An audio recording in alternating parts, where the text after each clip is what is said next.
Hi and welcome back. Now, in the next set of chapters, we're going to go through examples when it comes on to deployment strategies for updates to an application. See, let's say that you have an application in place that's being hosted on an Azure Web App and it's connecting onto an Azure SQL database. Now, the user basically asks for some changes to the application, maybe new features need to be added. And you need to make some code changes and then promote those code changes onto the Azure Web App, basically onto your web applications. Now, there's always a fear factor in place when changes need to be made onto an existing application. Because what happens if the change fails? If the code that has been published, the new code that has been published, stops the application, then the application is not accessible onto customers and they're not happy with what has happened. And then this becomes a risk onto the business because customers are not happy with the problems that are occurring when changes are being made onto an application. That is why companies strive a lot to make changes as seamless as possible. So there's always that fear factor in place when it comes on to making changes to an application. That's why companies employ different sort of deployment strategies when it comes on to making these application changes. And this is something that we're going to look in the subsequent chapters.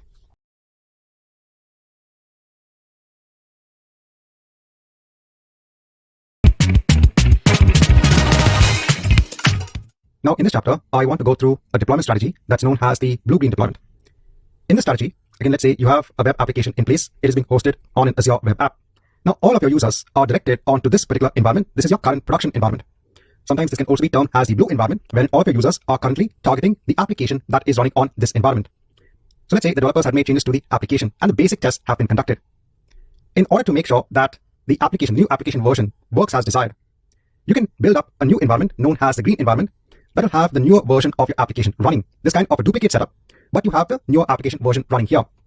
All of your users are still using the older version of the application in the current production environment. Then on the green environment, you'll do some sanity checks, you'll do some basic checks. Once the testing is complete, the basic checks are complete, you will then switch your users to go ahead and access the green environment, the newer application version environment. This now becomes your current production environment. There are mechanisms in place in which you can switch over your users from one environment onto the other. It depends on what is the service you are using when it comes on to directing traffic to your application. On Azure, there are various ways you can actually go about doing this. When you're using a blue-green deployment, one of the biggest advantage is the quick switch over that you can make for users from one environment onto the other. You're not looking at a long downtime when it comes on to promoting a newer application version. See, let's say you don't have this concept of the blue-green deployment in place. You just have one environment, and now you need to publish a newer version of the application. Sometimes in order to promote this newer version, what you might need to do first is you might need to stop the web application so that it doesn't take current requests from your users. So this is a downtime for the application. Then you might take backups of, let's say, the data or anything else, just to make sure that you have a backup in place. And then you promote the newer version of your application. You will then do sanity checks just to make sure that the application is working as expected. And then you can make your users access the newer version of this application. So this could be a downtime anywhere from, let's say, 15 minutes to half an hour, again, depending upon the application itself. In this particular situation, when you're using a blue-green deployment, it becomes much more faster to switch the users from one environment onto the other. So the downtime is decreased. Another advantage is, let's say in the extreme situation, the green environment, the new environment is not working as expected. You still have the older environment in place. You can do a switch back very easily onto the older version of the application just to ensure that users can still access the application without any issues. One of the downsides of the blue-green environment is obviously the cost, because at any point in time, you'll be having two environments in place when in fact only one of them is going to be accessed. And if you have a complex architecture when it comes onto your application, then you'll have more infrastructure components that will be running at a time, and that means more cost. It all depends on how critical your application is. If you have a revenue-generating application that's critical in order to reduce the amount of downtime, then you can go ahead and think about using the deployment strategy of blue-green deployments. Now, in the next chapter, I'll show you an aspect or a feature that's available when it comes onto Azure Web Apps, when it comes onto managing blue-green deployments.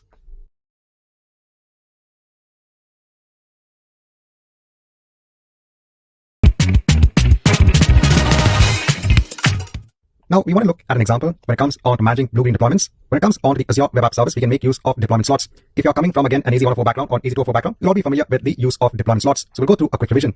In the next chapter, we'll look at a quick lab on working with deployment slots. Again, this will be a revision. And then in the subsequent chapter, we'll see how to use deployment slots when it comes onto our Azure pipelines. With the feature of deployment slots in your app service plans, which are attached onto your web apps, you can have staging environments in place when it comes onto your web applications. So when you have an Azure Web App in place, by default, it will have a production slot. And let's say you've deployed version 1 of your application. When you want to deploy the next version of the application itself, you can create something known as a slot within the Azure Web App itself. This is like creating an entire new Azure Web App area in which you can publish the new version of your application. You can then validate all of the application changes in that staging deployment slot. And then you can perform a quick swap between the staging and the production slot. So at one point in time, your users will be accessing, let's say, version 1 of the application. When you perform a swap of these slots, users will then be accessing version 2 of your application. This eliminates the downtime for the application when new changes are being deployed. And obviously, you can do a swap back. I said, in case version 2 of your application is not working as expected, you can always roll back the changes. Again, perform a swap.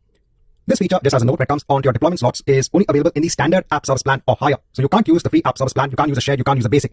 You need to have the standard app service plan or higher. In the next chapter, let's have again a quick lab, a quick review when it comes onto deployment slots.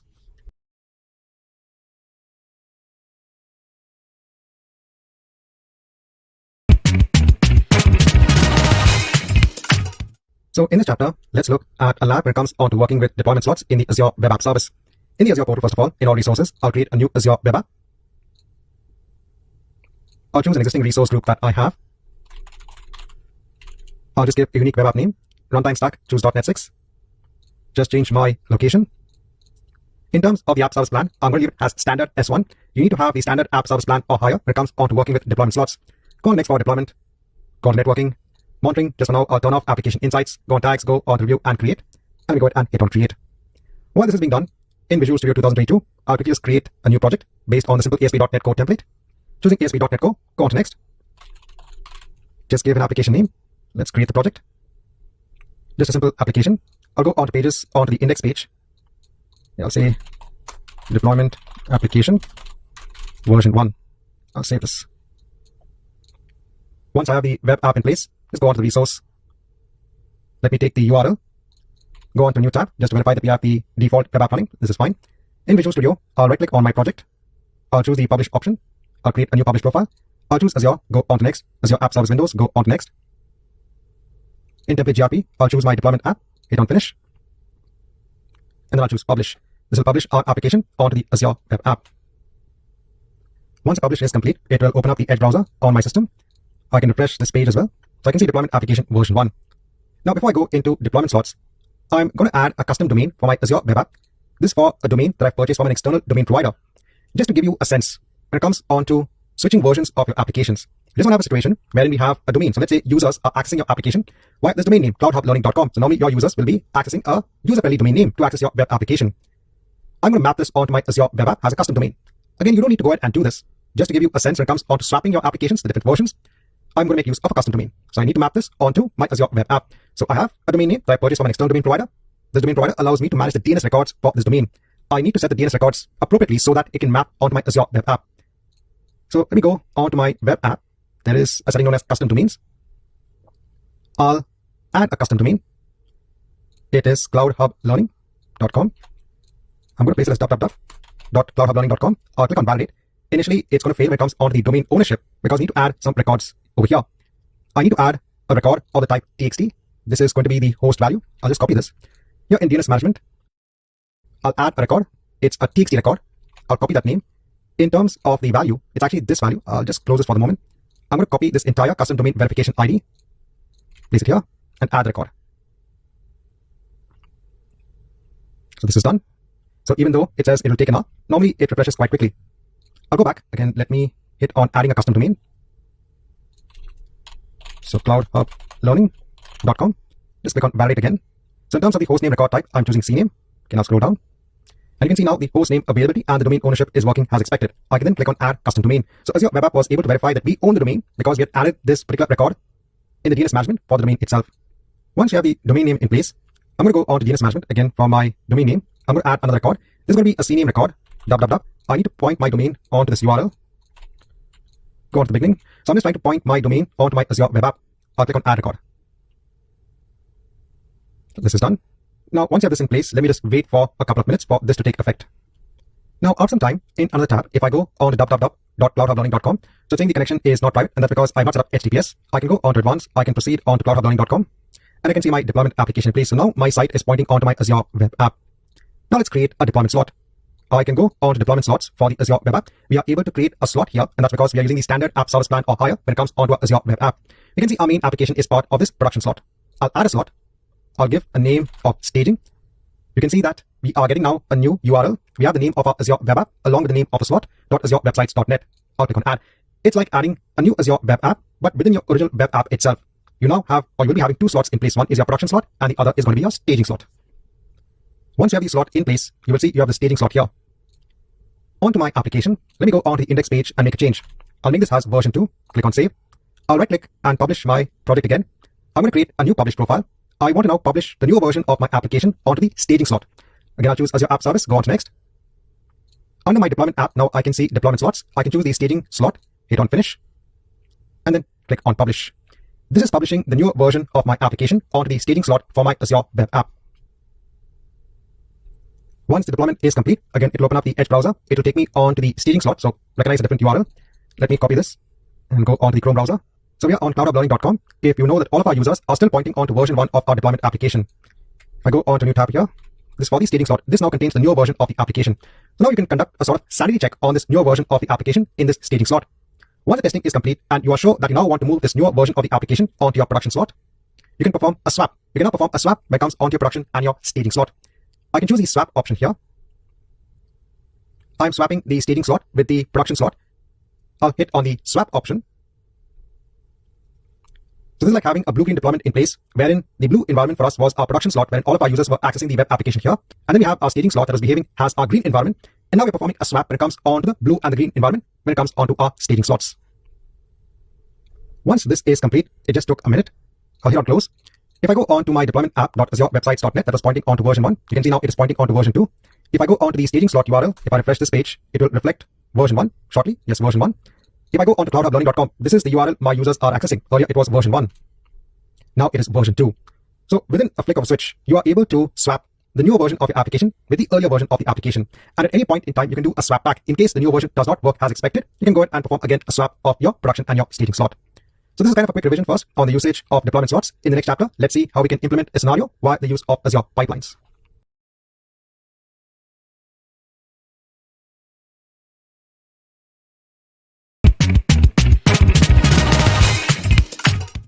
Now, in the earlier chapter, we had seen an example when it came on to working with deployment slots.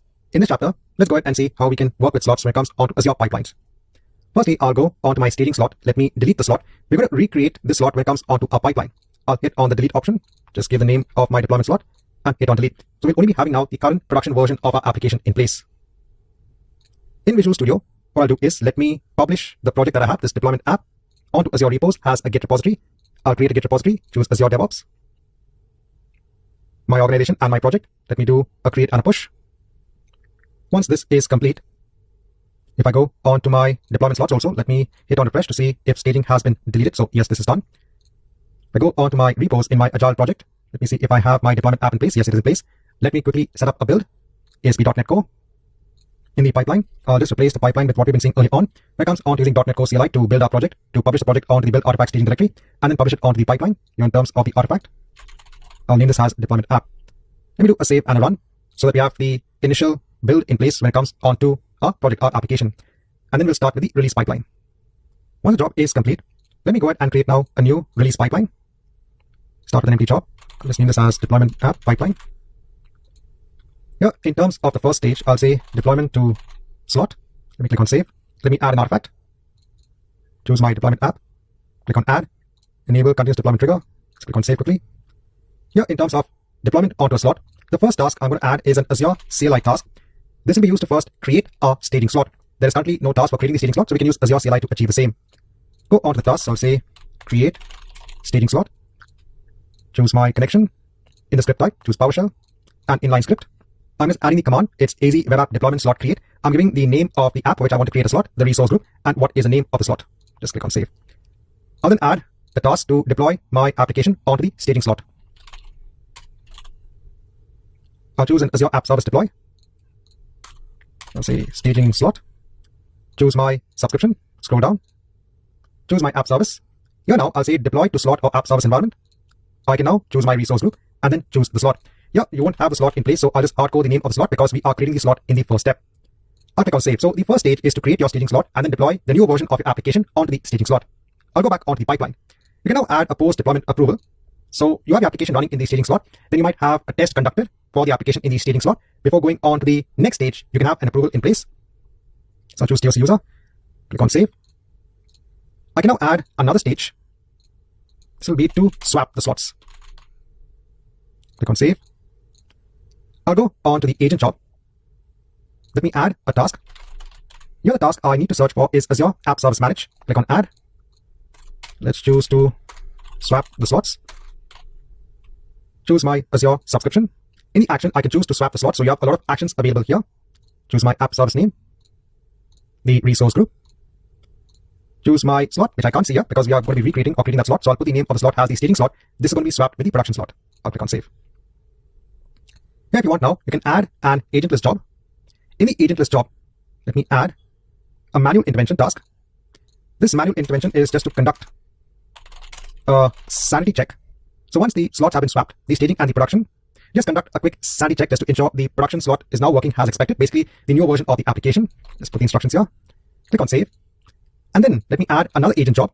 we can use this now to delete the staging slot. So this is up to you. You can have another job to delete the staging slot once you've confirmed everything is working as expected. Here I'll choose Azure CLI. Click on add. This is going to be used to delete the staging slot once everything is confirmed.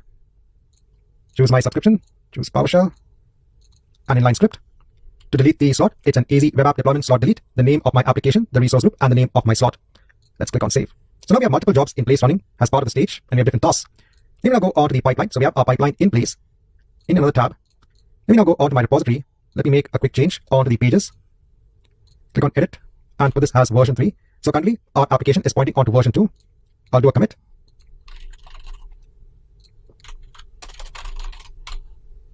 This will trigger our build and then it will trigger our release.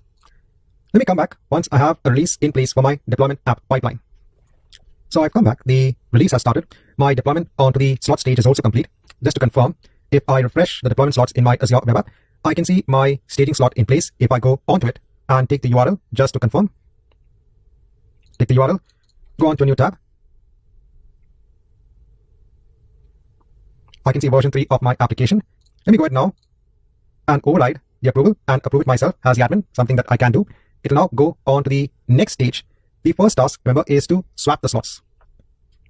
So after some time, the first job is complete, which was to swap the slots. Now it's pending an intervention when it comes on to the manual task. Let me confirm on to cloudhublearning.com. Has it done a swap of the slots? And yes, because now version 3 is in my production slot.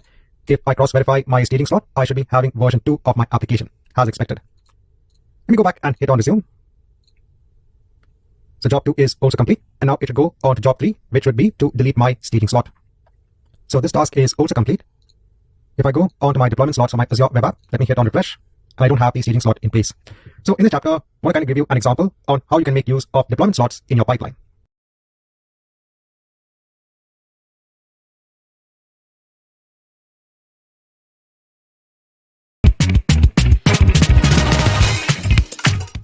Hi and welcome back. In this chapter, I just briefly want to go through another type of deployment that you have. This is known as a canary deployment. Again, let's consider that you have an application. This is running in your production environment and all of your users are accessing the application itself.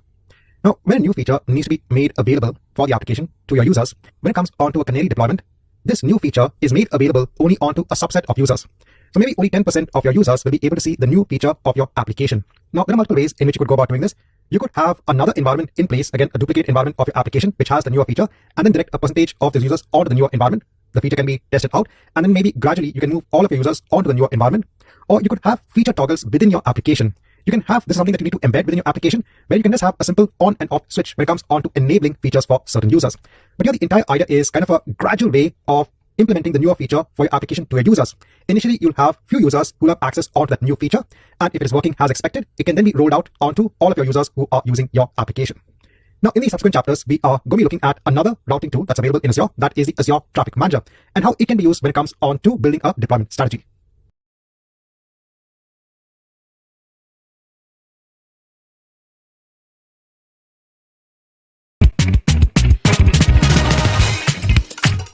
Now, in the subsequent chapters, we're going to see how we can use Azure Traffic Manager when it comes on to routing traffic. Azure Traffic Manager is a DNS-based load balancer. Here you can distribute traffic to public-facing applications across different Azure regions. And in Azure Traffic Manager, you have something known as routing methods that allow you to route traffic. Now, if you're coming from an Azure background, you might be having knowledge on the working of Azure Traffic Manager. In the next chapter, we'll have kind of a revision where we'll have a lab on the implementation of Azure Traffic Manager. And subsequently, we'll see how to use this particular service when it comes onto our Azure pipeline. In Azure Traffic Manager, you have, I said, different sort of routing methods. For example, if you choose the priority routing method for an Azure Traffic Manager profile, you can have multiple apps sitting behind Azure Traffic Manager. This could be hosting your web application. Your users will be directed first onto the Traffic Manager profile, and then based on the routing method, the Traffic Manager profile will direct users onto the backend endpoints. If you choose the priority routing method, you can choose one application as the primary target when it comes on to requests.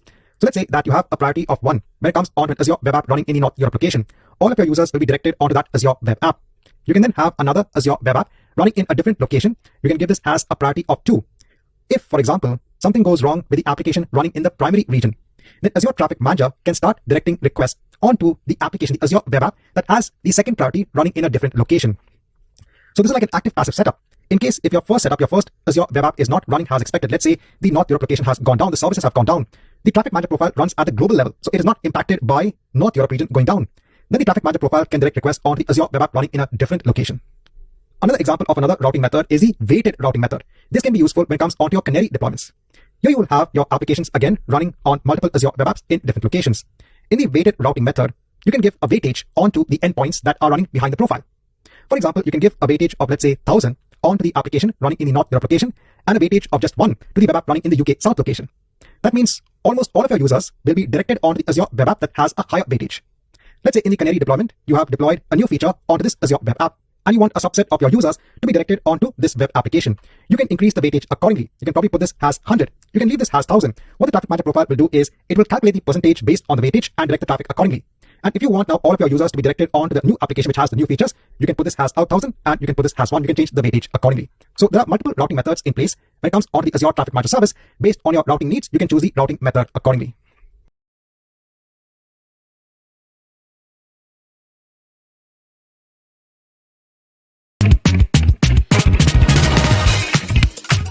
Now, in this chapter, I want to go through a lab when it comes onto Azure Traffic Manager. Basically, how do we use it? And then in the next chapter, we'll go through how we can use Azure Traffic Manager within our pipeline. I'm going to make use of an existing Azure Web App that I have first of all. This was what we had seen in an earlier chapter. This was my deployment app. This is running in the North Europe location. If I take the URL, I go on to a new tab. This should be having version 3 of my application. This is fine. Let me go on to all resources. And let me create another Azure Web App. So we are going to be using the weighted routing method when it comes onto our Traffic Manager profile. For this, we're going to have 2 Azure Web Apps running in different locations. We'll direct a percentage of traffic onto one Azure Web App and another percentage of traffic onto another Azure Web App. For this, we need to have 2 Azure Web Apps running. This should be in different locations. I'll choose a web app here. I can choose my existing resource group. That's fine. I can put deployment app 1000 staging. In the runtime stack, I'll choose .NET 6. This needs to be in a different location. I'm going to choose UK South. It will create a new app service plan. I'm going to leave it as it is. Go on to deployment, on to networking, on to monitoring. I'll turn off application insights. Let me go on to review and create, and let me create this web app. So we're going to have 2 web apps in place. In Visual Studio, wherein I have my deployment app in place, which we had seen earlier on, I'm going to promote this onto the new web app that we just created. That's deployment 1000 staging. I'll put this as version 4. So currently, our production version of the application is version 3. I'll just click on save. Just waiting for the deployment of our new Azure web app to complete. Once this is done, I can go on to the resource. In Visual Studio, I'll right click and hit on publish. I'm going to create now a new publish profile. I'll choose Azure, go on to next. Azure App Service, go on to next. Here I cannot see my new web app. Sometimes it can take time. In case if it is not coming up for you, one way to go about publishing your application is within your app service itself. There's something known as a get publish profile. Click on this. It will download the publish settings for the profile onto your local machine. I'll just copy this onto one of my temporary directories. So I'll just copy it onto one of my temporary directories. Just close this. In Visual Studio, I'll again choose to create a new publish profile. This time I'll choose to import the profile, go on to next. I can browse now for the publish settings that I have in that temporary directory. So going on to the directory, choosing the file, clicking on open, hit on finish, and it will now create a new publish profile based on those settings. I can click on publish. So another way in which you can actually create your publish profile from within Visual Studio to promote your project onto your Azure web app. Please note here, I'm not making use currently of the Git repository, even though you can see there is a check mark or tick mark symbol here that a change has been made. I'm trying to do this manually first to show you how do you use Azure Traffic Manager. So we have our staging web app also in place with a new version of the application. Right, so that's fine. Let me go on to all resources. Let me create a new resource. I'll choose Traffic Manager.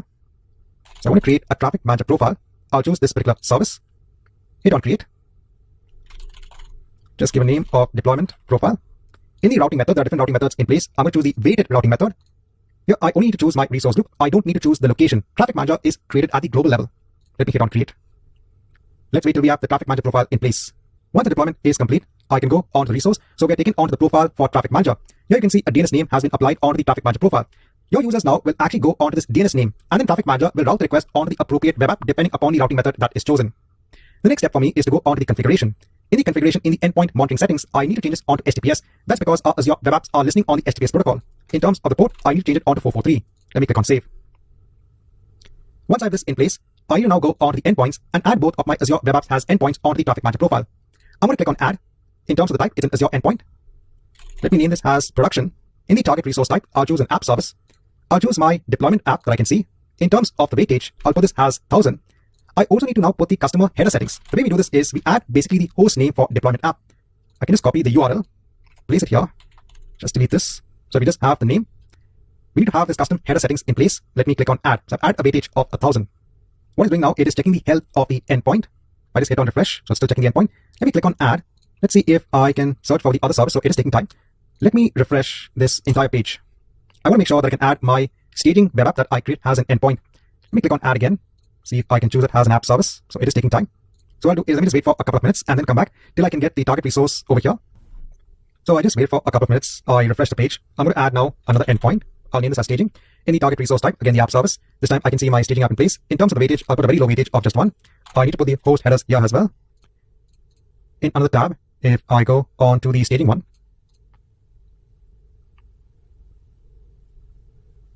so just copy this onto the clipboard, add it here.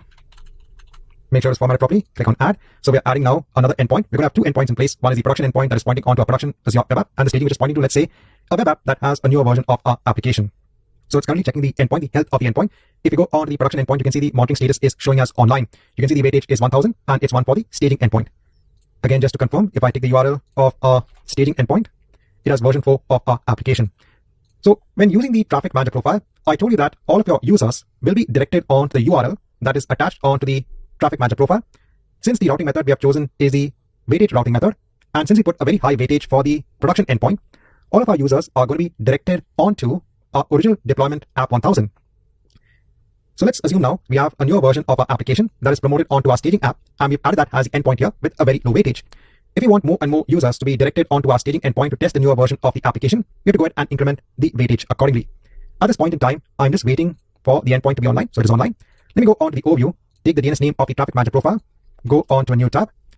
This is fine. I'll go on to advanced, click on proceed, and I can see deployment application version 3. This is a production-based application. At any point in time now, I can go on to the traffic manager profile. Let me go on to the staging endpoint. I can change the weightage accordingly. Now, it becomes difficult to simulate the condition wherein we are going to be directed because see, I am working from a single machine. It's only me as the user. And sometimes you have to also note that your machine, so if you're working from a laptop, if you go onto URL in the browser might actually cache the results of the site you are browsing to. It's only when you have multiple users accessing the profile endpoint, the DNS name, then you will see some users being directed onto, let's say, the staging version of your application and other users being directed onto the production version of your application. So let's say that I put the weightage as 100 and click on save. That means based on 100% calculation, there'll be certain number of users now being directed onto the staging endpoint and certain number of users, a majority of users still going onto the production endpoint. If I take the URL and go in the Edge browser, go onto the same URL, go on to advanced, continue on to the traffic manager, I can still see I'm getting version 3 of the application because it's only me as the single user. I said when you have more and more users using your application, you'll have a fraction of users that will be seeing version 4 of your application and still a majority of users seeing version 3 of your application. If I go ahead and change the production endpoint now from a weightage of 1000 onto 1, click on save, and go on to the staging endpoint and put a weightage of 1000. So it's kind of swapping them around. If I refresh the page for the traffic manager endpoint, I can now see I'm being directed onto version 4 of the application because we have put a higher weightage for that particular endpoint. So you can play around with the weightage when it comes on to using this particular routing method. Hence, you can use this sort of setup when it comes onto a canary deployment method. You can also use it for blue-green deployments as well. So this chapter, I want to go through the manual process on how you can kind of implement this particular setup. In the next chapter, let's go ahead and see how we can implement this via the use of Azure pipelines.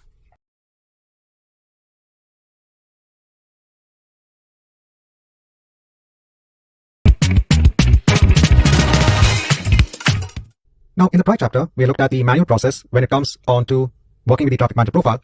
In this chapter, let's see how we can implement something via the use of Azure pipelines in the classic release. For my current traffic manager profile, I'm going to go on to the production endpoint and put the original weightage of 1000 and click on save. If I go back onto the profile, since both have a weightage of 1000, that means if you look at an overall percentage, 100%, half of the traffic is going to go onto the production endpoint and half the traffic is going to go onto the staging endpoint. I'm going to go onto the staging endpoint. I'm going to delete this endpoint. Let me click on yes. So let's assume the situation wherein for your traffic manager profile, this is your original setup, wherein you have a profile in place, you have your Azure web app in place, it's the production version of your application, and all of your traffic is only going onto the production endpoint. That's it. In our pipeline now, we're going to have a stage that's going to create a new endpoint in the traffic manager profile. This is going to be a staging endpoint. So let's say in your release pipeline, you are ready to deploy the staging version of your application. You already have the Azure web app in place. I won't simulate that because we already know how we can get a staging Azure web app in place if you want to deploy one. But we will keep our staging web app, right? We'll assume that it's already there. We are just going to promote the newer version of our application onto this Azure web app and then create an endpoint in the traffic manager profile. That will be one stage. We can set the weightage accordingly. Then let's say that users will now conduct testing. You'll have an approval in place as part of the stage. And in the next stage, you can go ahead and change the weightage accordingly. And we're going to do all of this via the use of PowerShell. Again, there is no direct method or task to work with Azure Traffic Manager from the pipeline, but we can always make use of scripts I've seen earlier on.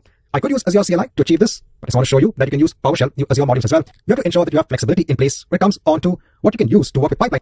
Because see, it is endless in nature. You don't need to depend only on the task that is available as part of your pipeline. You can always go ahead and make use of scripts such as Azure CLI and PowerShell to work with your resources. So we're going to do the same thing here itself. Hence, let me go on to the deployment app pipeline. Let's make use of the same pipeline we had earlier on. Let me edit the pipeline. So I have my artifact in place. Here, let me change the stage. So I'll say create traffic manager endpoint. Let me go on to the task. Let me remove both of these tasks. Let me add a new task. For Azure App, I'll choose it as Azure App Service Deploy. Click on Add. This will be to deploy the staging application.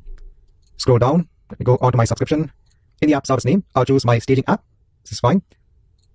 Let me add another task now. This is actually going to be Azure PowerShell. So we've seen PowerShell before. We can use directly the Azure PowerShell modules. I'll click on Add.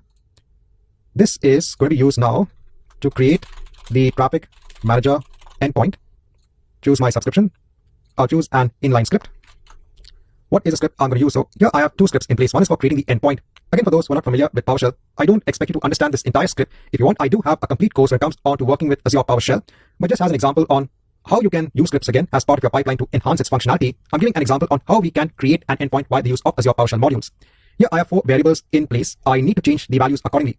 So if you're working along, you have to make sure that you change the name of the traffic manager profile. I'll take the name of my profile, that's deployment profile, place it here. My resource group is fine. What is my target resource ID? This is the ID of my staging application. For that, I can go on to my deployment app, staging, go on to its properties. I need to get what is the resource ID. I'll copy this onto the clipboard. Let me delete this and then place the value here. And what is the name of my staging app? So that's this. Let me copy this and place it here. So I'm creating a traffic manager endpoint by the use of PowerShell. That's going to point onto my Azure web app. This is the command to create the new endpoint. I'm giving a name of staging. It's of the type Azure endpoint. So whatever we're doing manually, we're doing it by PowerShell. I give the profile name. What is the target resource ID? It should be enabled. What is the resource group? And what is the weightage? If you want, you can give weightage of 100. If you want a portion of your users to be directed onto your staging version of your application. Just save this. Then I need to add a custom header. Remember that we need to add that host value. So it's basically host. What is my target endpoint? I basically set that over here. And the final command is to ensure that all these settings are applied onto our traffic manager profile. I'm going to copy all of this. I'm going to place it in the inline script. I'll scroll down. I'll ensure to use the latest installed version when it comes onto Azure PowerShell. So whatever is installed on the agent, go ahead and use that. That should be fine by us. Let me click on save. So once you have all this in place, it will deploy the endpoint, it will deploy the new version of our application, and that can be our stage. In the next stage, here you can change the weightage of the endpoints. I'll click on save. You can have, I said, a post-deployment condition approval where I have TOC user 1. I'll go ahead and just override that so you can go on to the next stage. In my first agent job. So up to this point, let's say that you have 100 weightage for the staging and the portion of the users who have tested the application saying yes, it's fine, no issues at all. Now I can go ahead and change the weightage accordingly. Hence, I'll remove this agentless job that I have, not required. I'll remove this as well. I'll just have one task in place. I'm going to remove this task. The one task I'm going to have is to change the weightage of the endpoints. I'm again going to use Azure PowerShell. Click on add, and this is to change the weightage. I'll choose my subscription, choose an inline script. Now, what is the script I have for this? This is nothing known as the set endpoint. I'm going to get what is the current endpoint I have. That is my production endpoint. So I'm changing this. The type is Azure endpoints. I have my profile name. So you can use variables to make this much more simpler, or you can just go ahead and hardcode the values here. So I'll just go onto my profile. So whichever is easier for you. Placing it here. If I go on to the resource group, that's template GRP. That's fine. Here for the production endpoint, I'm changing the weightage to 1. Then I'm getting the staging endpoint. I'm changing the weightage to 1000. That's what we've done earlier on manually. Just changing the profile name. Right, everything's fine. I'll just save this as well. Copy this. Let's place it here. Again, ensuring I use the latest installed version. And let me click on save. So now we have our pipeline in place. I'll go onto my index page as part of my repository. Let me click on edit. I'm going to change the version. What is the current version that we have? Okay, it's version 4. Let me just confirm. So currently as part of my web application, I have version 3 because still remember our production endpoint was pointing on to version 3 of the application. The only thing we did was to change the weightage that was done early on. So with this in mind, right, so I have version 3. Let me change this on to version 4 as part of my code and do a commit. This should trigger a build pipeline and then it should trigger a release. So let me come back once it goes ahead and triggers a release again of my deployment app pipeline. So I've come back. It has gone ahead and completed the first stage. If I go onto my staging app, let me just confirm that I have version 4 of my application. So that's fine. My traffic manager profile should still be showing version 3. If I go on to the profile, I can see my production endpoint and now I can see my staging endpoint also in place. So now let's assume testing is completed and you are ready to switch over most of your users, majority of the users now onto your staging endpoint. And please note that you can always disable the other endpoint once you want all of your users to go onto this staging endpoint. Hence, I'll go onto the pipeline. Let me override the approval and approve it myself. It will go on to the next stage where it will change the weightage now of the endpoints. Let's wait till this is complete. And once the final stage is also complete, if I just hit on refresh for my endpoints, I can see my production endpoint is now weightage of 1 and the staging endpoint is a weightage of 1000. If I go on to the traffic manager endpoint, I can see I'm being directed onto version 4. So in this chapter, I want to show you how you can use Azure Traffic Manager within your pipeline.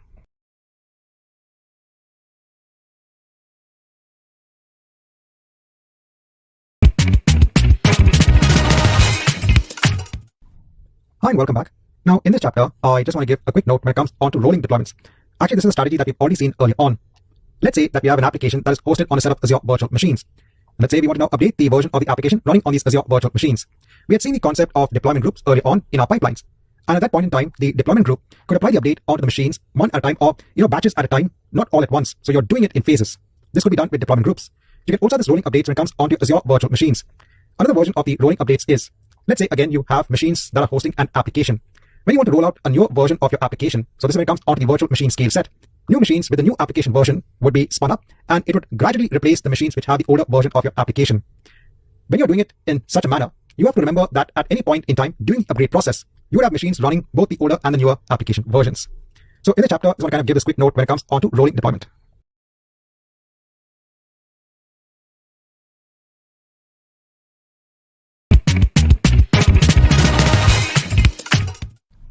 Hi, welcome back. Now, I want to go through how you can use the Azure Load Balancer when it comes on to managing your blue-green deployments. You probably would have seen articles in which you can use a load balancing service to direct traffic accordingly when it comes onto your blue and green environment. So I want to give you an example on how this can be achieved. Again, for those who might be familiar with the Azure Load Balancer, just a quick revision when it comes onto the purpose of the load balancing service. So you could have your applications being hosted on a set of Azure virtual machines. If you want to load balance traffic from your users across the virtual machines hosting the application, you can make use of an Azure Load Balancer. You will add the machines to your backend pool. These are the machines hosting your application. We then configure aspects such as a health probe on the load balancer. The health probe will understand if the backend virtual machines are healthy or not. And you can define load balancing rules on how you load balance traffic, the incoming traffic from the users across the Azure virtual machines. You configure the Azure virtual machine as part of a backend pool that sits behind the Azure Load Balancer. When it comes onto a blue-green deployment, let's say you have an application, just for the sake of simplicity, running on one Azure virtual machine. This is your blue environment. All users are directed onto this current production environment. Please note you can have multiple machines in place. You can configure your load balancer to ensure that initially all traffic from the users is directed onto this environment. Then you can deploy your new application version on another Azure virtual machine. It's going to be part of your green environment. And then when you're ready to make the switch, you can make your load balancer point onto the VM or the VMs running as part of your green environment.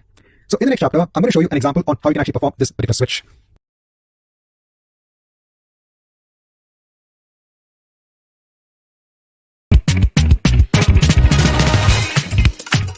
So in this chapter, I want to show you how you can make the switch when it comes onto your blue and green environments using the Azure Load Balancing Service.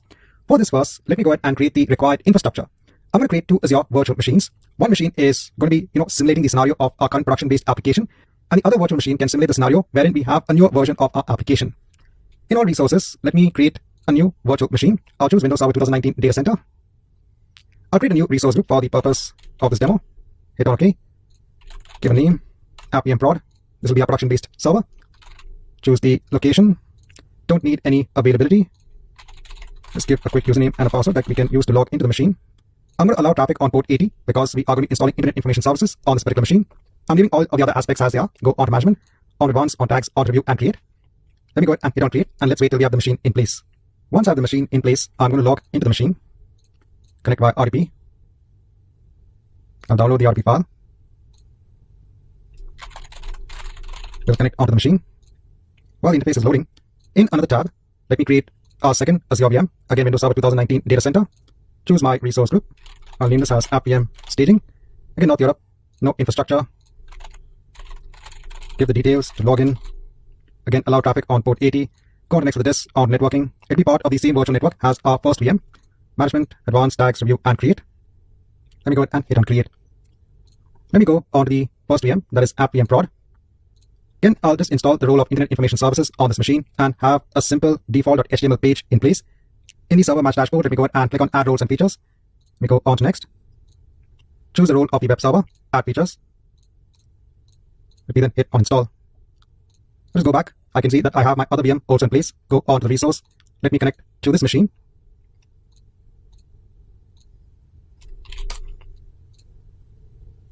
Just waiting for the second machine to load up so we can perform the same steps of installing Internet Information Services. On this machine, I'll click on add roles and features. Go on to next. Again, the same steps. Install the web server role. Click on add features. Let me go ahead and hit on install. I'll go on to the first machine. I can see that the installation is complete. I'll just open up Notepad. I'll say application version 1. I'll save this in C drive, inetpub, root. Call this as default.html. This is done. What I'll do is let me copy this. Go to the second machine. Here also I'll open up Notepad. say this is application version 2. Just waiting for the installation to complete. Once the installation is complete, I'll save the source as default.html onto the C drive, inetpub, .web group, onto all files, default.html. Right, so we have our machines in place. I'm going to close remote desktop on both machines. Just to confirm, I'll go onto Appium Staging, onto the overview, take the public IP address, go onto new tab and do a default.html. So I can see application version 2. If I go onto Appium Prod, onto the overview, take the public IP address, to a default.html, I can see application version 1. I'll close all of this. Now I'm going to deploy our Azure load balancer and put these machines behind the load balancer. For this, we don't need to have the public IP addresses assigned onto the virtual machines. I'm going to disassociate the public IP addresses. When it comes onto the Azure load balancer, it only needs a private IP address when it comes onto communication with the Azure VMs. Again, the only reason I spun up a public IP address is to ensure that we can log in, install Internet Information Services, and create a default.html page. For each machine, I'll go onto networking. Let me go onto the network interface, onto IP configurations, onto the IP config. Let me disassociate the public IP address from the IP config. I'll do the same thing for Appium Staging. Go onto networking, onto the network interface, onto IP configurations, onto the IP config, disassociate, and click on save. So now let's mark an end onto this chapter and go on to the next chapter when it comes on to the implementation of the Azure load balancer.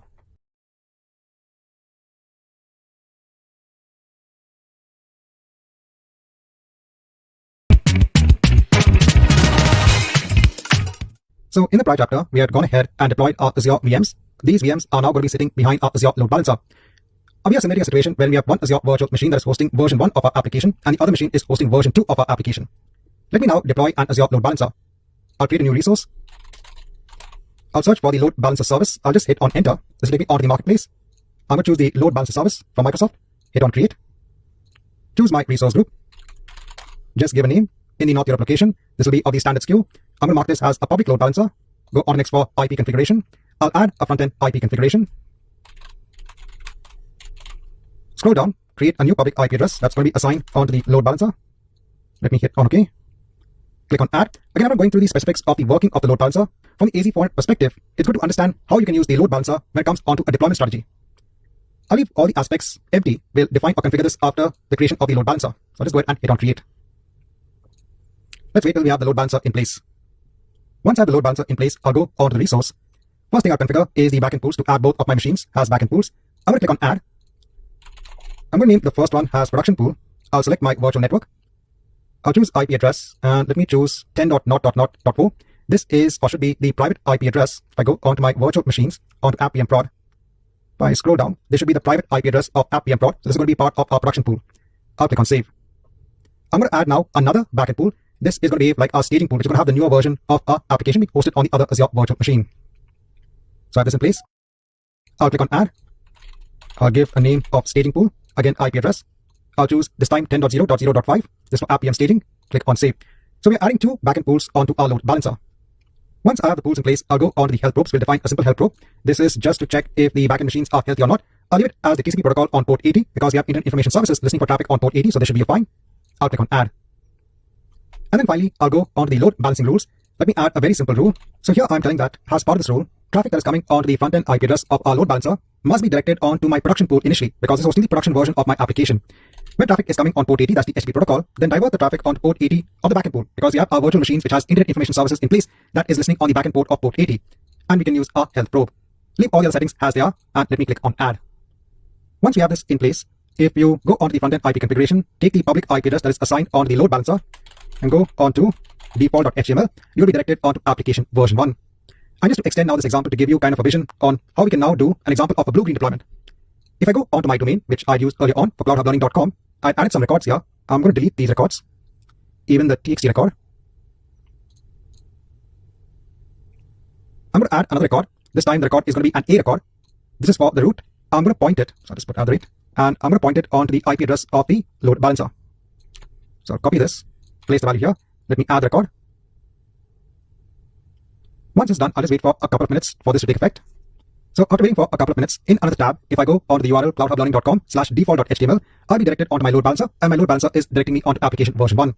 So now, let's say that situation where you have the new version of your application hosted on the other Azure VM, or Appium Staging. We've already added that onto the backend pool. The only difference is that we're not making use of it because this is hosting, I said, let's say, the next version of your application. To make now that simple change, you can go onto the load balancing rules, go onto the rule itself. In the backend pool, uncheck production pool, choose staging, and then click on save. So now you're just telling load balancer, if requests are now coming in, go ahead and direct it onto the staging pool. And the staging pool has the VM or app VM staging. And once this is complete, if I refresh the page for my site, you can see we are being directed onto application version 2. This is how you can do a quick switch when it comes onto your blue-green environments with the use of the Azure Load Balancer.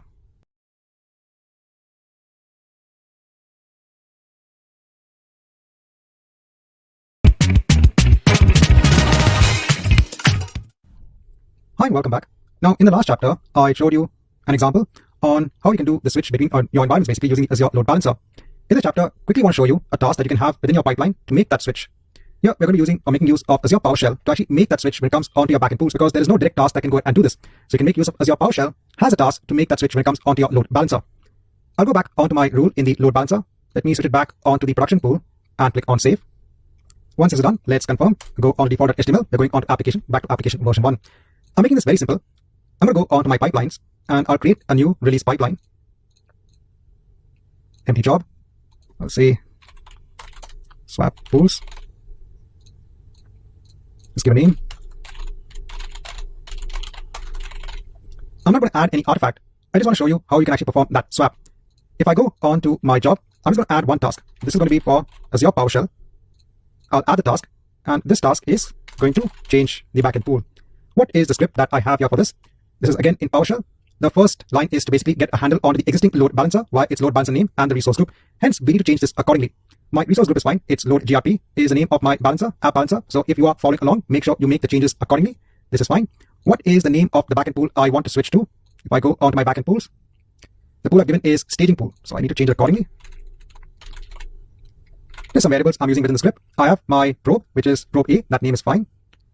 My third statement is to get a handle onto the backend address pool. So I'm getting a handle onto the staging pool.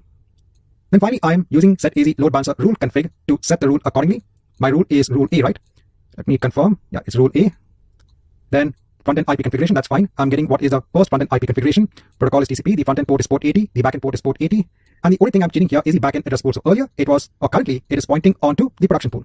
This script is just going to change it onto the staging pool. As simple as that. I'll copy all of this. Let me go onto my release. Choose my subscription. Choose an inline script. Replace it here. Scroll down. Use the latest install version of Azure PowerShell. I'll click on save and let me quickly create a release. So you can basically have this script within your entire pipeline based on your needs. Now, obviously, when it comes on to these PowerShell scripts that I'm showing you, you may not get it in the exam where you have to understand, what are the details of these scripts. Here, the entire purpose is to show you how you can make use of these scripts within your pipelines to make them more dynamic in nature. Once this is complete, you can verify. Go onto your balancer, click on refresh. You can see it is pointing onto the staging pool. You can confirm from here as well. It is now pointing onto application version 2. So in these set of chapters, I want to show you how you can use the Azure load balancer when it comes onto your deployment process. Now, once you're done with this lab, I'm going to go onto my resource group that has my resources for the load balancer. I'll delete it so that I don't bear additional costs. Right, so this marks the end of this chapter.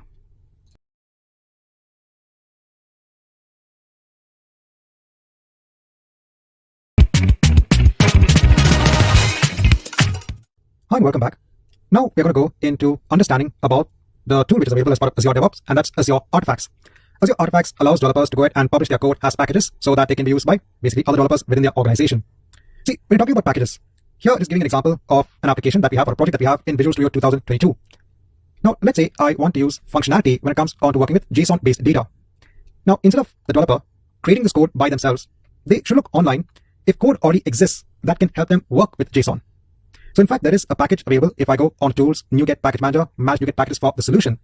If I go on to Browse and search for JSON, there is a package known as Newtonsoft.json. When you install this package as part of your project, it then allows you to use the code functionality that is available in this package. So if you want to serialize JSON data, deserialize JSON data, instead of developer writing the code from scratch, they can make use of an existing package that already has that functionality in place. They can then focus on their main business logic code instead of worrying about this utility that's already available as a package. When it comes on to .NET, so you have NuGet.org, which has all of these packages. Visual Studio is going on to NuGet to fetch all of the packages. Similarly, for other programming languages, you have other package solutions in place. Now, when it comes on to NuGet, these packages are available on the internet. Any developer from Visual Studio, or if they just have NuGet in place, they can go ahead and fetch the package. But let's say that an organization wants more control when it comes onto their packages, or maybe they want to have a private repository for the packages their developers create. So maybe you might be having a central team that is creating core packages that can be used by other applications that are developed by other development teams within the organization itself. Instead of making those core packages available on an internet-based site, they only want to be in a repository within the organization itself. For this purpose, one thing that you can do is to make use of Azure Artifacts. So it's like having your own package management solution, but it's internal onto Azure DevOps, and you can use it accordingly. So I said, when it comes onto Azure Artifacts, developers can go ahead and publish their packages onto Azure Artifacts. So whether you need NuGet packages, which is for .NET, or NPM packages for JavaScript, or Maven packages for Java, or Python-based packages, you can make use of Azure Artifacts. Here, developers can publish their packages, developers can also consume their packages, and developers can additionally also consume their packages from public feeds as well. So in this chapter, just want to give kind of an introduction when it comes onto the Azure Artifact service.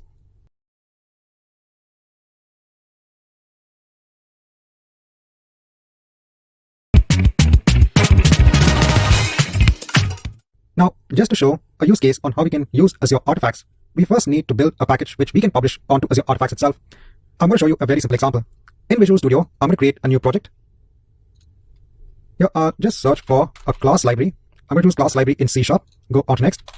I'll name this as core services. So let's say you have one development team that is building all of the core services that can be reused across the organization in other applications.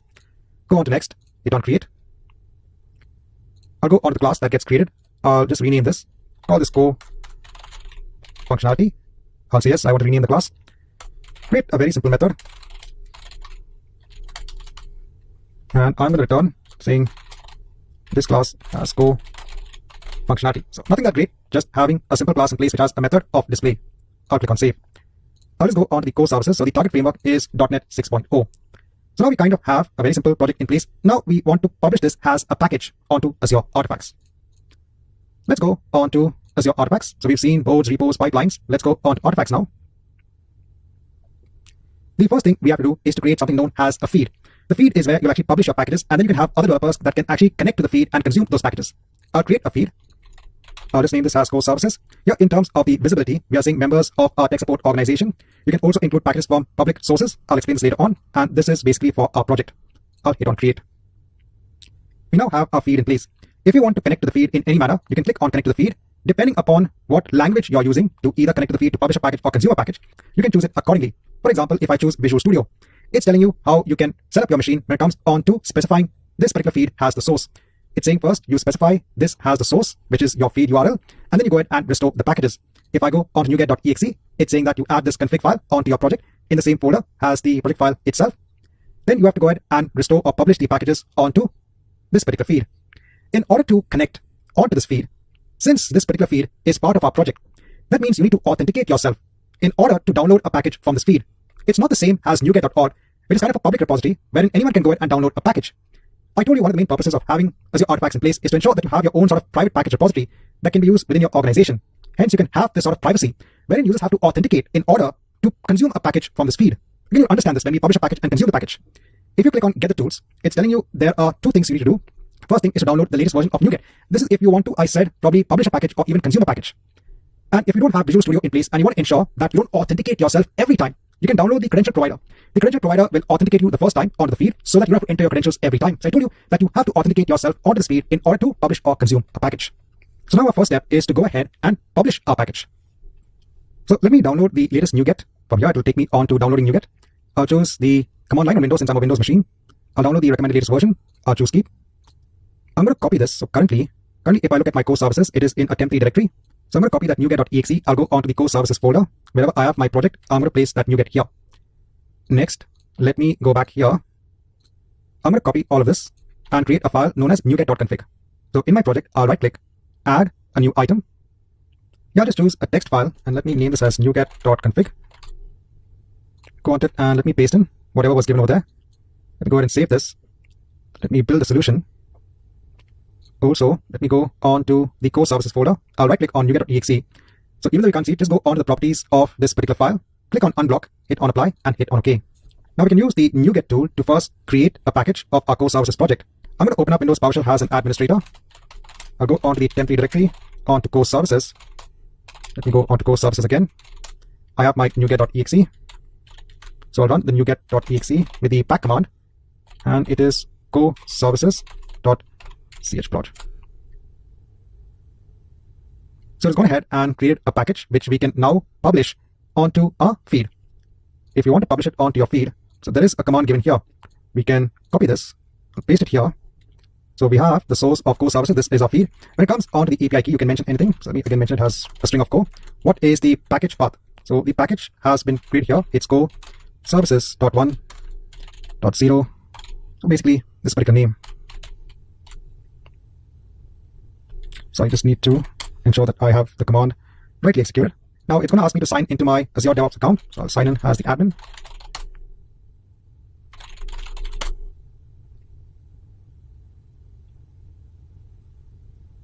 So now I'm signed in saying the package was pushed. If I go back and let's refresh our page when it comes onto the core services, and we can see our package in place along with the version number. So in this chapter, we have seen how we could publish a package onto a feed in Azure Artifacts.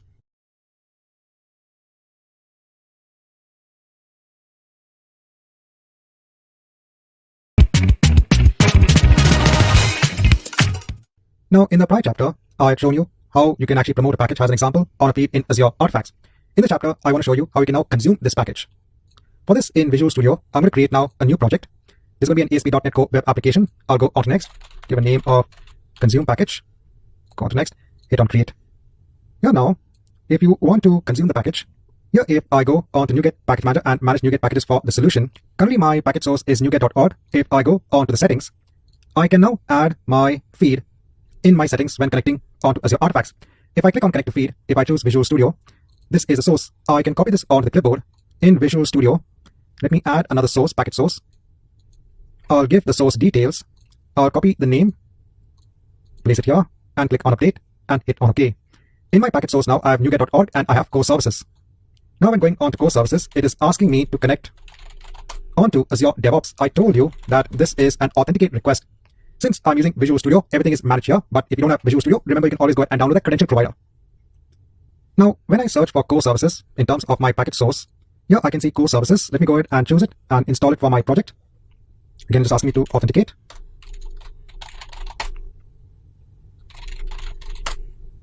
Just ask me to install. I'll click on OK. This is now done. Here now, let me go on to the index page. I now want to make use of that package. I'll go on to the C# page. Just create a quick property here of message. Then in the onGet method, I'm going to use now my core functionality class that is part of the package which we just included. I'm sure to include the namespace. I'll just go over this using core services. So since we have now included the package of core services within this particular project, I can now use the core functionality that's available in that particular package. And we had one method, right? The method was .display. So .display. And I'll just assign this onto the message that I've defined here. I'll go onto my index page and instead of welcome, I'll do model.theMessage. If I go ahead and run this locally on my machine,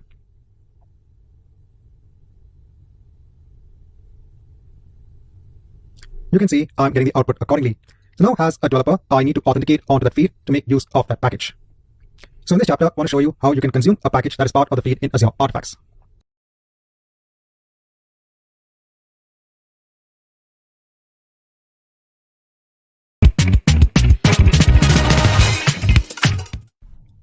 Hi, welcome back. Now in this chapter, just want to go through some other aspects when it comes onto Azure Artifacts. So you can define feeds in Azure Artifacts. This is just a mechanism that allows you to store, manage, and group packages together. Normally, the feeds that you have are project-based. Even in our case, it was based on a project. Here, only people within the project can actually access the feed. You can also create a public feed as well. This allows you, just like NuGet.org, to share packages with anyone on the internet. If you want to create a public feed, this can only be created within public projects in Azure DevOps. And remember, in our case, we've been creating private projects. They can have something known as upstream sources. I'll go through upstream sources in the next chapter. And public users cannot download universal packages. When it comes onto upstream sources, so you can store packages from different sources onto your feed. Here, the copy of the package from the upstream source will be stored in the feed. We also have something known as feed views. This helps you to share certain packages. The default views that are available are @local, @pre-release, and @release. By default, all packages are released onto the local view. So just some other aspects when it comes onto Azure Artifacts. In the next chapter, I just want to go through upstream sources.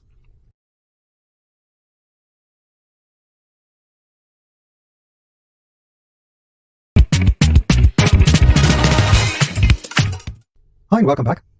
Now in this chapter, I just want to go through upstream sources that you can have as part of your feed. So we have a feed that we created, and this kind of a private feed so that we can connect onto the feed from within the organization and then download the packages accordingly. But sometimes we might still want packages from sources such as NuGet.org. We can actually connect our feed onto the public feeds that are available. By default, when we created our feed, there was a setting to include packages from common public sources. If you go onto your feed and go onto the feed settings, you have upstream sources. So by default, if you ask for packages from NuGet.org, it should be able to download it accordingly. These are all of the famous sources when it comes on to the different programming languages when it comes on to packages. Just to see this in action, in my project here, this is my ASP.NET project in which we made use of that core services package. Let me go on to Tools, NuGet Package Manager, and manage NuGet packages for the solution. Here, let me go on to the settings. Let me disable NuGet.org, so by default, Visual Studio can only go on to the core services feed. Let me hit on OK. Now once I have this in place, let me install the package of Newtonsoft.json. So I'll just copy this. In Visual Studio, I'll go on Tools, onto the Package Manager console. I'll just paste the command, hit on Enter. Just asking me to authenticate.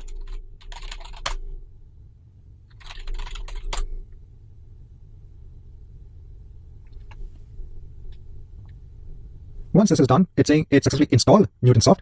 At the same time, if I go onto my feed and refresh this page, you will see that Newtonsoft.json has also been added here. So in addition to being able to connect onto an upstream source, it's going to also ensure that the package is downloaded onto the feed so that it can be taken from the feed the next time on. So this chapter is going to kind of go through upstream sources which is available for Azure Artifacts.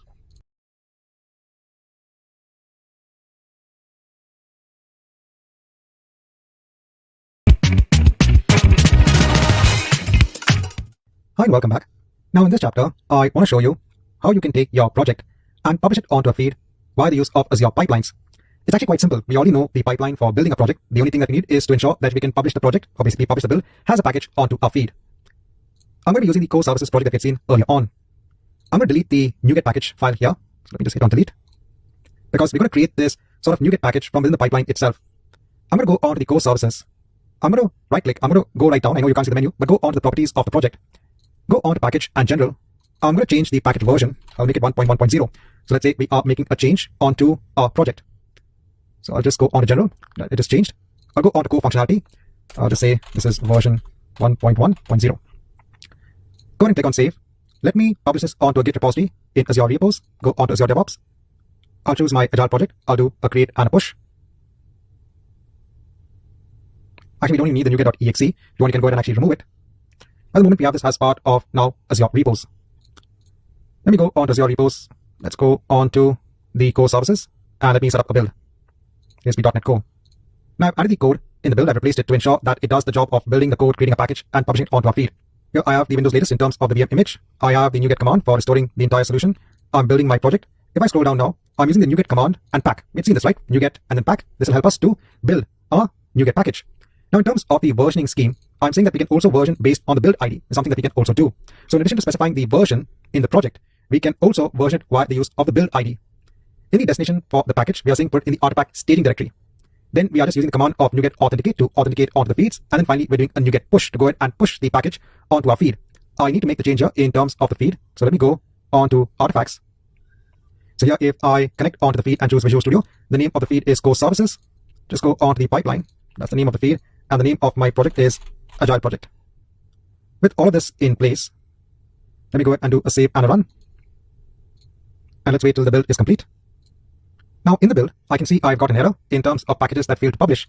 If I go onto the job is when pushing the package onto the feed.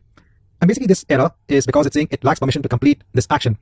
For this, what we have to do is we have to go onto our feed, go onto the feed settings, onto permissions, add users and groups. Here I'll search for project collection build service, choose a contributor role, click on save, add users and groups again, go onto the Agile project build service, the contributor role, click on save. This is required. I'll go on to the pipeline again. Let's run it again. Let's wait till this is complete. Once the job is complete, if I go onto my feed and let me refresh this entire page, I now have a new version of my core services. Here the version number is basically the build ID. So there are two ways you could go about doing this. I had made the change in Visual Studio. This was in terms of the project. This was one way in which you can actually go about doing this. So we had gone onto package and change the package version. Or you could set what should be the package version within your pipeline itself. I was making it dynamic in nature. And you can go ahead and now consume this particular package. And again, remember about that error, we had to give specific permissions onto our build pipeline to ensure that it could publish the package onto the feed in Azure Artifacts.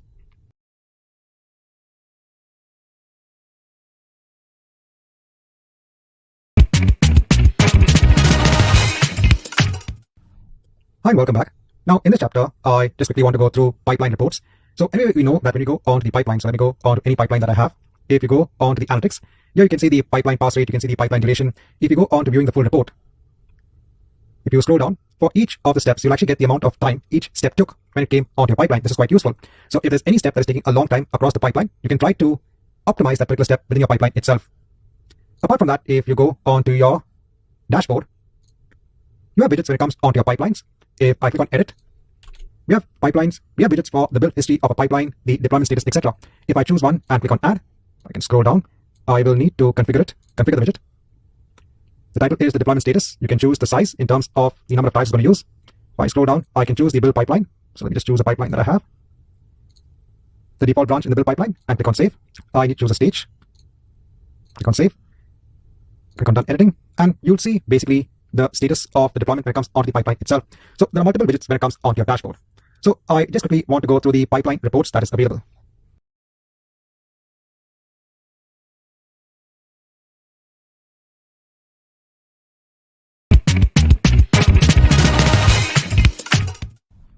Hi and welcome back. Now in this chapter, I just want to give a quick note when it comes onto flaky tests. See, flaky tests means that those tests which often pass, but at some points in time, they could fail, even though there was no major change done in the source code or the execution environment that actually would cause that particular pipeline to fail. So sometimes the pipeline fails, even though at that point in time, it should ideally pass. This is also known as a flaky test. See, sometimes maybe when you're doing a build, maybe the pipeline depends upon an external service, a connection onto an external service. And let's say that external service is down. So even though there was not much change done onto your source code, but at that point in time, because the external service was not available, that's why the pipeline failed. So this doesn't give you an accurate picture when it comes onto your pipeline runs. There's an option available in Azure DevOps that allows you to automatically detect such sort of failures as flaky tests. If you go onto your project settings and under test management, you have the flaky test detection, which is marked as on. You are using system detection. Your Azure pipelines can detect for flaky tests. If you scroll down, it is enabled for all pipelines. If you scroll further down, you can also include the flaky test in your test pass percentage. So I just want to kind of give this quick note when it comes onto this feature, when it comes onto test management for your Azure DevOps projects.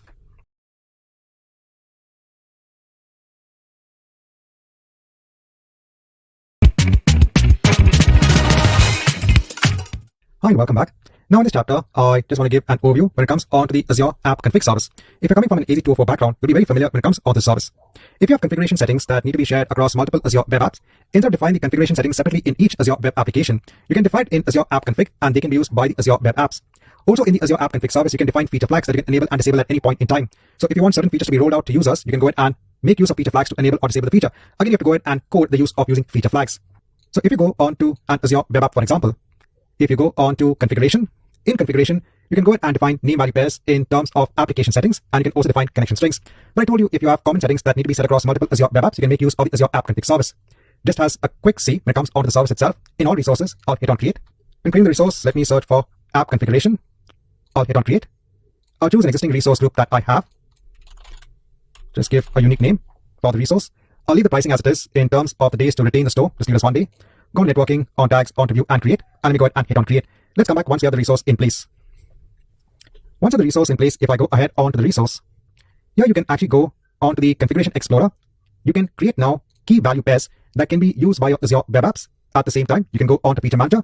You can create features. You can enable it as a feature flag at any point in time. For the purpose of the AZ400 exam, just understand the nature when it comes onto the Azure App Service. Here you can define key value pairs. This is your configuration data that can be used across your Azure web apps, and also the definition of feature flags. I'm not going into much detail when it comes onto the implementation because this is mainly from a coding perspective. Just to give you an overview when it comes onto the AZ400 exam, I want to explain about the Azure App Config Service.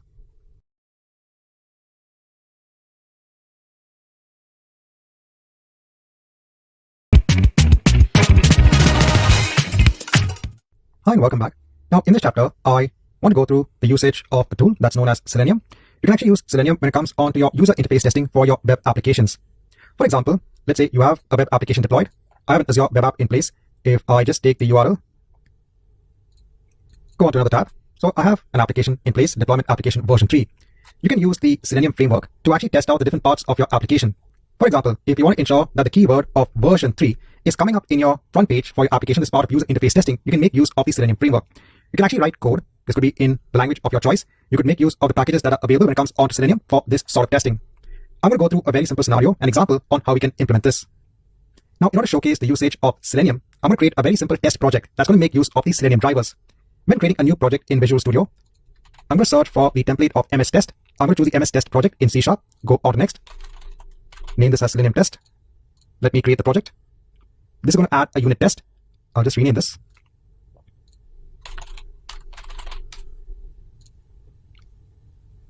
I'll go on to Tools, NuGet Package Manager, manage NuGet packages for the solution, go on to Browse, search for Selenium. I'm going to selenium.webdriver and install this for my project.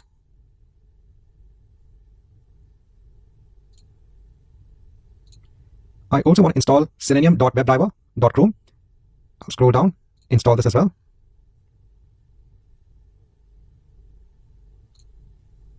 Once it's complete, I can go on to my test here. In the test method, I'll just change the name to test URL. Since I want to test my site out in Chrome, I'm going to use the inbuilt Chrome driver that will be available. I'll just name this as test driver. I'll just go over this and use the namespace. I'll define this as well. Now, obviously, when it comes on the exam, you're not required to know about coding in terms of Selenium, but just to showcase an example on how this works, I want to create a simple method. You also just ensure to use the right namespace. Then I can go on to the test driver, do a dot, navigate, dot, and go to a URL. Here I can mention my URL. So let's say I want to go on to my deployment application here. I'm going on to the URL and I'm going to check. So I'll use the assert statement to check.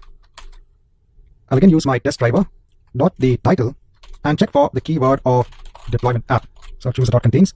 If you want to double check your title, if you go on to your page here, right click and view the page source, you will see the title, homepage deployment app. So I want to check for the title of the page whether it is set accordingly. Now from within Visual Studio, once we have this in place, I can go on to my test and run all of the tests. Let's see what happens. So it's built my project, it's running the test. It will now open up the browser automatically, go on to my application. If I just minimize this, you will see the test has passed because the title does contain deployment app. If you want to ensure that the browser closes after the test is run, you take your test driver and choose the method of quit. This will then close the browser after the test is complete. So a very simple Selenium based test. And then we can run this as part of our pipeline. For this, I'll create a new Git repository in Azure repos. So I'll choose Azure DevOps. The repository name will be Selenium test. I'll do a create and a push, save everything. And then we'll create a simple build. The build pipeline is going to be very simple. We just need to ensure that we run tests as part of the pipeline. We've seen it early on when it came on to unit testing. So this is now published. Let me go on to my repositories. I can see Selenium test. Let me go on to it. Let me set up a build. Choose ASP.NET. When it comes onto the pipeline, let me replace it with the code we've seen earlier on. Again, everything the same. We are building our project and then using the command of test. We just need to change the name of what is the name of our project. What is the name of our project that we had given? It was Selenium test. Selenium test.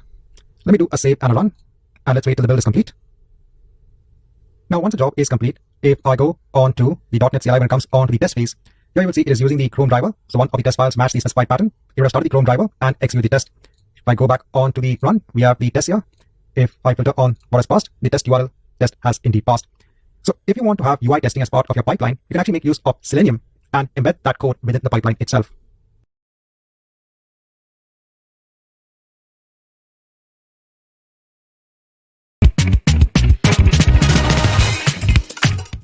Hi and welcome back. Now we're going to look at how we can use test plans when it comes on to Azure DevOps. So what are Azure test plans? Here you can carry out planned manual testing, user acceptance testings, and even capture test results. You can get also stakeholder feedback. This is something that's available with the help of the feedback extension. You can also integrate the use of having automated tests within your pipeline, and you can get end-to-end traceability. When you devise your test cases, they can be linked onto user story features to provide end-to-end traceability. Now, when it comes on to the different access levels, remember for users, you have different access levels in place. If you have the basic and the test plans, then the user can go ahead and create test plans. They can manage the test plans. They can also create the test cases. When it comes on to just the stakeholder access, which is free in nature, here you can only perform exploratory testing with the help of the test and feedback extension. When you run the test, you have a couple of options. One is the test runner. Here you can run the test for your web and desktop applications. You can also mark tests as pass or fail, and the test outcomes can gather results to screen recordings and screen captures. You can also use the test and feedback extension. This is a browser-based extension that works with web applications, and you can also get stakeholder feedback with the help of the extension. The test outcomes can also gather results such as screen recordings and screen captures. When you're working with Azure test plans, so you have test plans that can be created. This is actually used to group test suites and test cases. You have the test suite itself. This can be used to group test cases into separate testing scenarios. And you have the test cases. This is used to find the actual steps required to test the application. And you also have shared steps. You can have shared steps that need to be shared across test cases. Now, in the next chapter, I'll show you how you can subscribe onto a free trial when it comes onto Azure testing, Azure test plans, and then we'll go ahead and see how to use some of the aspects that are available within this particular tool.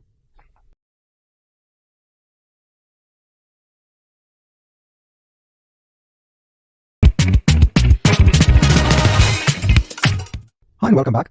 Now in this chapter, I just want to go through how you can apply for a free trial when it comes onto the test plans. If I go on test plans within my project, I basically get this screen wherein it's welcoming me onto the test hub, but there's nothing that I can actually do over here. We have to actually subscribe onto a free trial when it comes on test plans. As part of the free tier, we don't get access onto test plans.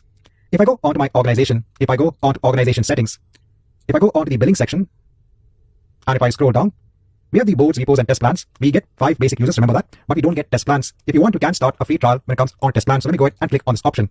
So during this trial, you'll have full access on test plans. After the trial has expired, in order to continue using test plans, you have to buy the product. But for us, the trial should be more than enough. I'll click on start free trial. So once you subscribe onto the free trial for test plans, now let me go on to my users. This is within the organization settings. For my tech support user, currently it has a basic access level. I'm going to click on the context menu and change the access level. From the basic access level, I'll choose basic and test plans and click on save. Once this is done, I'll go on to my project again. Let me go on test plans, and now I can go ahead and create a new test plan. So it's kind of a two-step process. First, you apply for the free trial of test plans, and then you ensure you give the required access to the users.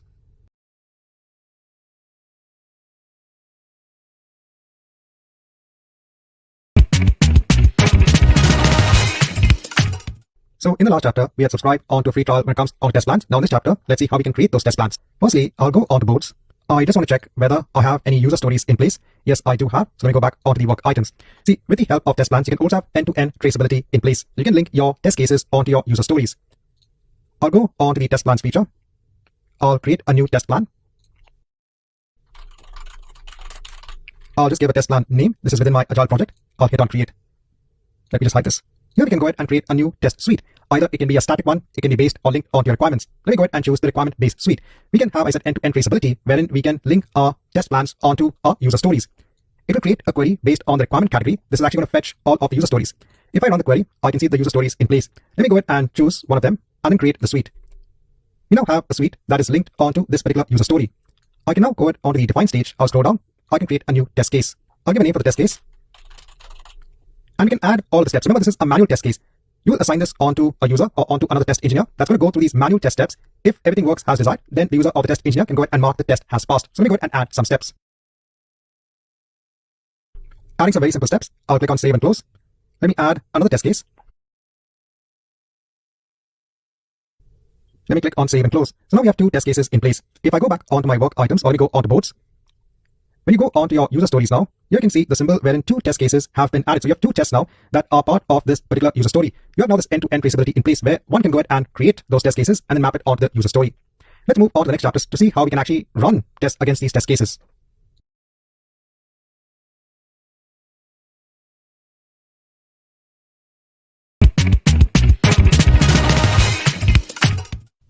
Now, in the prior chapter, we've gone ahead and defined a test suite, and in those test suite, we had some test cases in place. We can go ahead and now assign those test cases onto, let's say, a test engineer who will go ahead and run the test. Let me go back onto the test plans. Let me just hide this. I can go onto this entire suite. I can assign the testers to run all the tests. I can decide or select my testers. Since I just have one user in place, let me go ahead and choose TOC user 1. You can choose to send an email onto the testers. I'll click on OK. If you click on sending an email, then an email will be sent onto the tester. The tester can click the email and start the testing process. Whereas TOC user 1, I can also log into Azure DevOps and run the test. One very important thing to do is to give the right access level onto the user. Remember, we had seen in the PowerPoint presentation that there are different access levels in place. If I go onto my organization, I'll go onto organization settings, go onto my users. Currently, when it comes on TOC user 1, I've given stakeholder access. Let me change the access level onto basic plus test plans and click on save. Once this is done, I've logged in as TOC user 1. I'll go onto the Agile project, onto test plans. Here in test plans, let me go onto all of the test plans. I'll go onto the application test plan that we create. We can choose both of the test points. I can choose to run it for a web application or a desktop application. Let me run it for a web application. This is going to run a test runner within the browser. I can go on to each of the tests now. I can mark it as a pass. I can go on to the second test. And let's say marking it as a failure.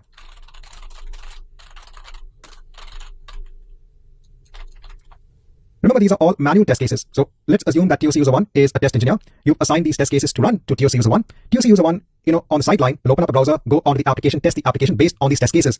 Based on what they see as the feedback, they will then enter that feedback accordingly in the test cases. So let's assume that the first test case has per TOC user 1 has passed, but the second test case has per TOC user 1 has for the application. They're not able to see the job postings. They will mark the test cases has failed, basically these steps, and they will give the comments accordingly. I'll click on save and close. Let me refresh this entire page. You can now see the test results wherein one has passed and one has failed. If I go as my admin user, I'll go back onto the project. I can go onto the test plans. If I go onto the execute section, I can choose the one which actually failed. I can double click on this. It will take me onto the test case results. I can open up the execution history. You will see the details about the test result itself. You can view the test result. You are then directed onto something known as the Run Explorer, and you'll see details about the test result itself. So in this chapter, I want to show you how you can assign now the test cases onto a user, and then the user executes the test, has the results accordingly, and you can view the test results as the admin user.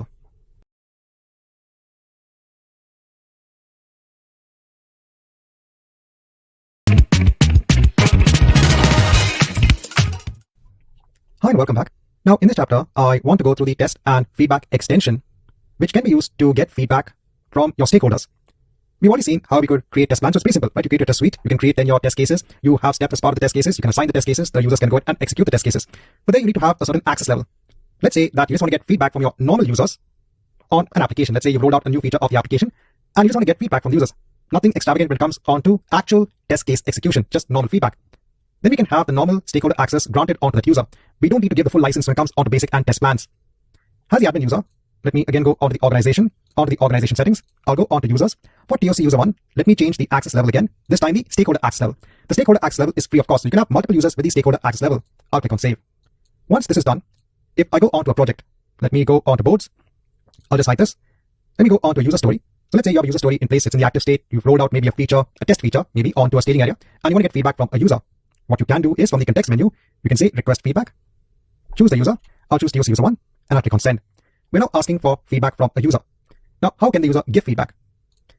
Well, there is an extension known as the test and feedback extension. You can install this extension in Google Chrome. You can install the extension also in Microsoft Edge. In Microsoft Edge, if I go onto extensions, I'll open up the Microsoft Edge add-ons. Let me search for test and feedback. There is this test and feedback extension. I'll click on get. I'll add the extension. I have the extension now in place. I can go onto the extension. I need to add the server URL. This is my server URL. Take the organization name as well. I'll copy this, go back here on test and feedback. Let me go on to next. I can choose my project, click on save. Once you do this, here you can explore the feedback request. There is one that is pending because you have been requested to give the feedback. You can then view the feedback and now provide feedback. When you're providing feedback now, you have a number of options in place. You can add a note. So as you're giving your feedback, you can start adding notes. You can record your screen. So in addition to adding notes, so let's say there is an issue or you feel something is not right when it comes onto the new feature added onto the application. In addition to writing the note, you can also record the screen. In terms of providing feedback, so you can only provide feedback at this point in time.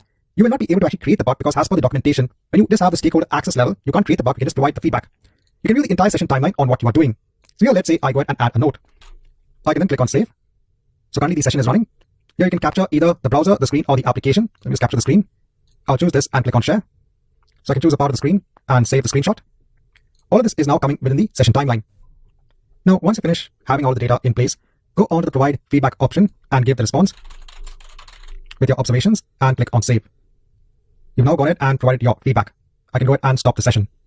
Now, as the admin user, if you go onto your boards, your work items, first of all, you will see there is one more item. This is actually for the feedback that has been requested, and another one with the response that is provided by the user. You will see the stakeholder comments. You will see the observation and the screenshot as well. And you will see information about the system also. And all of this is linked onto that user story. So as a stakeholder, you can actually go ahead and provide feedback about an application via the test and feedback extension.